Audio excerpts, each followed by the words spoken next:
Chapter 6, New Questions and Ideas. Anagha's School Trip.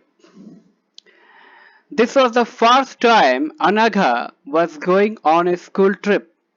They boarded the train from Pune in Maharashtra late at night to go all the way to Varanasi in Uttar Pradesh. Her mother, who came to see her off at the station, told the teacher to tell the children about the Buddha and take them to see Sharnath as well.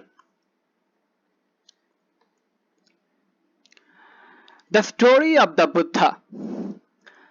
Siddhartha, also known as Gautama, the founder of Buddhism, was born about 2500 years ago.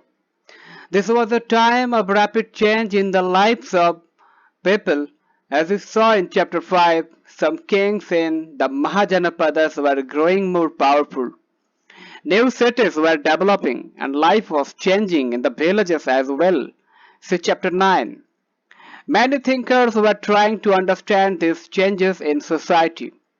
They also wanted to try and find out the true meaning of life. The Buddha belonged to a small Gana known as the Shakyagana and was a Kshatriya.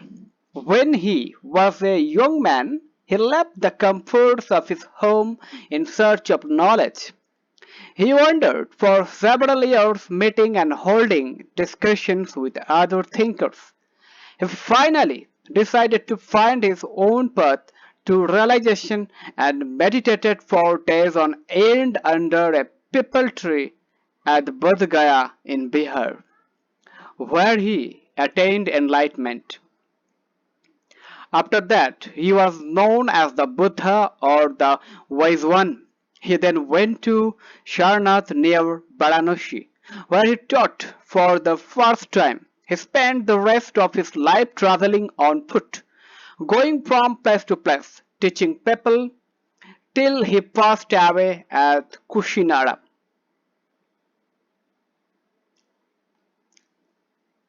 The Buddha taught that life is full of suffering and unhappiness. This is caused because we have cravings and desires which often cannot be fulfilled. Sometimes, even if we get what we want, we are not satisfied and want even more or want other things. The Buddha described this as thirst or tanha.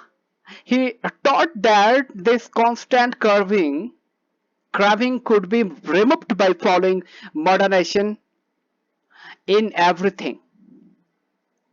He also taught people to be kind and to respect the lives of others, including animals. He believed that the results of our actions called karma, whether good or bad, affect us both in this life and the next. The Buddha taught in the language of the ordinary people, Prakrit, so that everybody could understand his message. The stupa at Sharnath, this building known as a stupa, was built to mark the place where the Buddha first taught his message. You will learn more about stupas in chapter 11.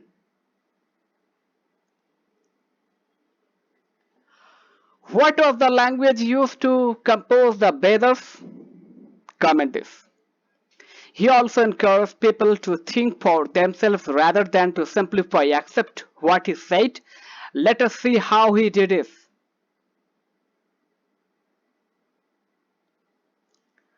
The story of Kisha. Here is a famous story about the Buddha. Once there was a woman named Kisha whose son had died. She was so sad that she roamed through the streets of the city carrying the child with her, asking for help to bring him back to life. A kind man took her to the Buddha. The Buddha said, "Bring me a handful of mustard seed, and I will bring your child back to life." Kisha was overjoyed and started off at once, but the Buddha gently stopped her and added, "The seeds must come from the house of a family where nobody has died." Kesha went from door to door, but wherever she went, she found out that someone or the other.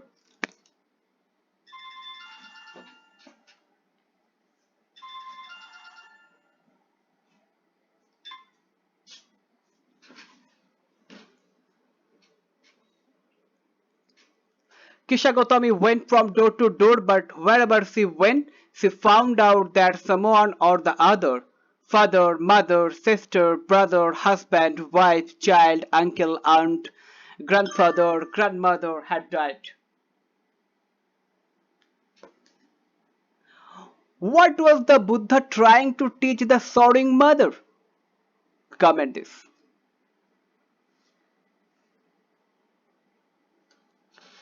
Upanishads. Around the time that the Buddha was preaching and perhaps a little earlier, other thinkers also tried to find answers to difficult questions. Some of them wanted to know about life after death. Others wanted to know why sacrifices should be performed. Many of these thinkers felt that there was something permanent in the universe that would last even after death. They described this as the Atman or the individual soul and the Brahman or the universal soul. They believed that ultimately both the Atman and the Brahman were one. Six schools of Indian philosophy. Over centuries, India's intellectual exploration of truth has come to be represented by six systems of philosophy. These are known as Vaisheshika, Nyaya, Samkhya, Yoga, Purva Mimamsa, and Vedanta or Uttara Mimamsa. These six systems of philosophy are said to have been founded by sages Konada, Gautama, Kapila, Patanjali, Jaimini, and Vyasa, respectively. These philosophies still guides scholarly discourse in the country. German-born British Indologist Friedrich Max Müller has observed that the six systems of philosophy were developed over many generations with contributions made by individual thinkers. However, today we find an underlying harmony in their understanding of truth, although they seem distinct from each other. Many of their ideas are recorded in the Upanishads. These were part of the later Vedic text. Upanishads literally means approaching and the wise beggar. Here is a dialogue based on a story from one of the most famous Upanishads, the Chandogya Upanishads. Shaunaka and Abhipratharin were two sages who worshipped the universal soul. Once, as they sat down to eat, a beggar came and asked for some food. "We cannot spare anything for you," Shaunaka said. "Learned sirs, whom do you worship?" the beggar asked. "The universal soul," Abhipratharin replied. "Oh, it means that you know that the universal soul fills the entire world." "Yes, yes, we know that," the sages nodded. "If the universal soul fills the whole world, it fills me too. Who am I? But a part of the world?" the beggar asked. "You speak the truth, O young Brahmin." "Then, O sages, by not giving me food, you are actually denying food to the universal soul." The sages realized the truth of what the beggar said and shared their food with him. How did the beggar convince the sages to share their food with him? Comment this.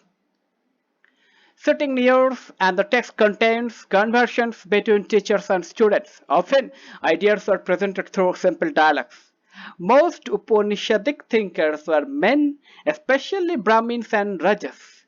Occasionally, there is mention of women thinkers such as Gargi, who was famous for her learning and participated in debates held in royal courts. Poor people rarely took part in these discussions.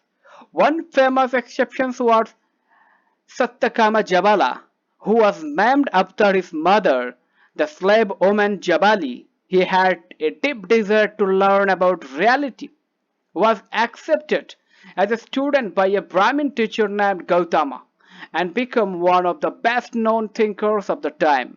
Many of the ideas of the Upanishads were later developed by the famous thinker Shankaracharya, about whom you will read in class 7. Panini, the grammarian. This was also the time when other scholars were at work. One of the most famous was Panini, who prepared a grammar for Sanskrit. He arranged the vowels and the consonants in a special orders, and then used these to create formula like those found in algebra. He used this to write down the rules of the language in short formula, around 3,000 of them. Jainism. The last and 24th Tirthankara of the Jainas, Vardhamana Mahavira, also spread his message around this time, that is 2500 years ago. He was a Kshatriya prince of the Licchavis, a group that was part of the Bajji Sangha, about which you read in chapter 5. At the age of 30, he left home and went to live in a forest. For 12 years, he led a hard and lonely life, at the end of which he attained enlightenment. He taught a simple doctrine: men and women who wish to know the truth must leave their homes. They must follow very strictly the rules of ahimsa, which means not hurting or killing living beings. All beings, said Mahavira, long to live. To all things, life is dear. Ordinary people could understand the teachings of Mahavira and his followers because they used Prakrit. There were several forms of Prakrit used in different parts of the country that named after the regions in which they were used. For example, the Prakrit spoken in Magadha was known as Magadhi. Followers of Mahavira who were known as Jainas had to lead very simple lives, begging for food. They had to be absolutely honest and were especially asked not to steal. Also, they had to observe celibacy, and men had to give up everything, including their clothes.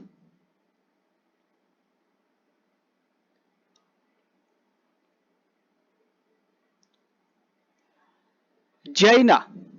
The word Jaina comes from the term Jina, meaning conqueror. Why do you think the term Jina was used for Mahavira? Comment this. It was very difficult for most men and women to follow these strict rules. Nevertheless, thousands left their homes to learn and teach this new way of life. Many more remained behind and supported those who became monks and nuns, providing them with food. Jainism was supported mainly by traders, farmers who had to kill insects to protect their crops, found it more difficult to follow the rules. Over hundreds of years, Jainism spread to different parts of North India and to Gujarat, Tamil Nadu, and Karnataka. The teachings of Mahavira and his followers were transmitted orally for several centuries.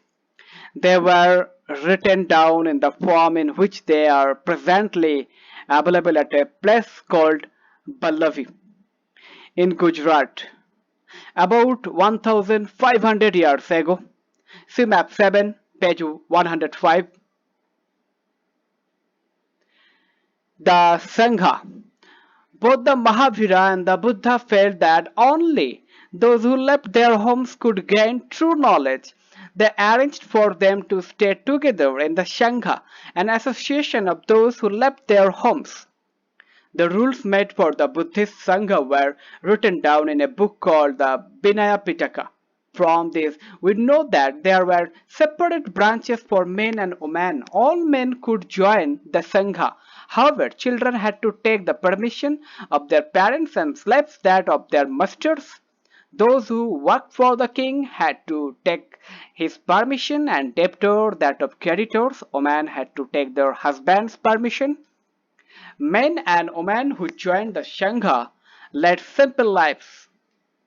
They meditated for most of the time and went to cities and villages to beg for food during fixed hours. That is why they were known as bhikkhus, the Prakrit word for renouncer, beggar. And bhikkhunis, they taught others and helped one another.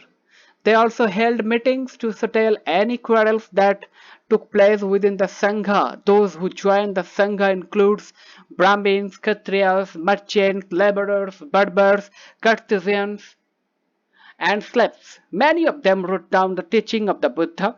Some of them also composed beautiful poems describing their life in the Sangha.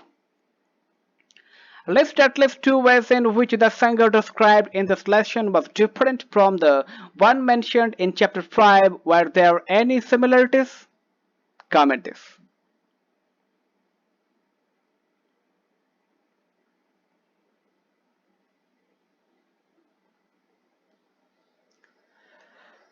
Monasteries.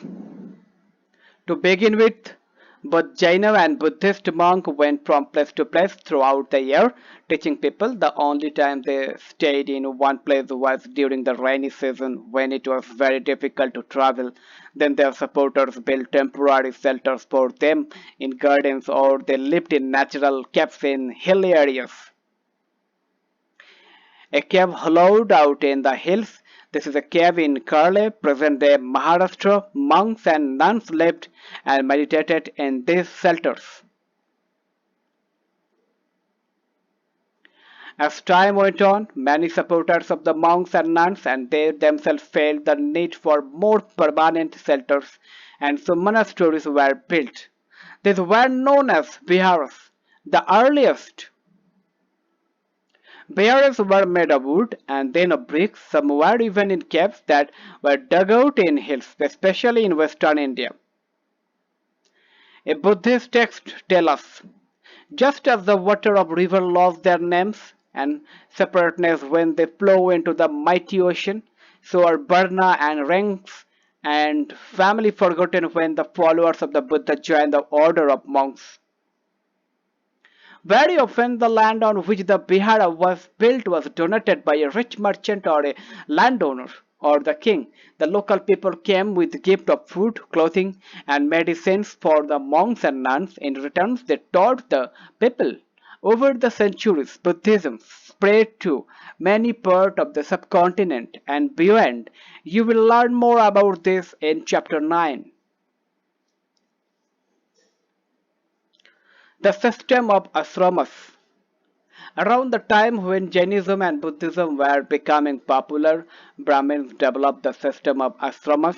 Here, the word ashrama does not mean a place where people live and meditate. It is used instead for a stage of life. Four ashramas were recognized: Brahmacharya, Grihastha, Banprastha, and Shamnasa. Brahmin, Kshatriya, and Vaishya men were expected to lead simple lives and study the Vedas during the early years of their life, Brahmacharya. Then they had to marry and live as householders, Grahastha. Then they had to live in the forest and meditate, Banapastha. Finally, they had to give up everything and become sannyasis. The system of ashramas allowed men to spend some part of their lives in meditations. Generally, women were not allowed to study the Vedas and they had to follow the ashramas chosen by their husbands. In what way was the system of ashramas different from life in the Sangha? What are the burners mentioned here? Were all four burners allowed to participate in the system of ashramas? Comment this. Elsewhere. Find Iran in your atlas. Zoroaster was an Iranian prophet. His teachings are contained in a book called the Avesta. The language of the Avesta and the practices described in it are very similar to those of the Vedas. The basic teaching of Zoroaster are contained in the maxim good thoughts, good words, and good deeds. Here is a verse from the Jen Dabesta. Lord grant strength and the rule of truth and good thinking, by means of which one shall create peace and tranquility. For more than 1,000 years, Zoroastrianism was a major religion in Iran. Later, some Zoroastrians migrated from Iran and settled down in the coastal towns of Gujarat and Maharashtra. They were the ancestor of today's Parsis.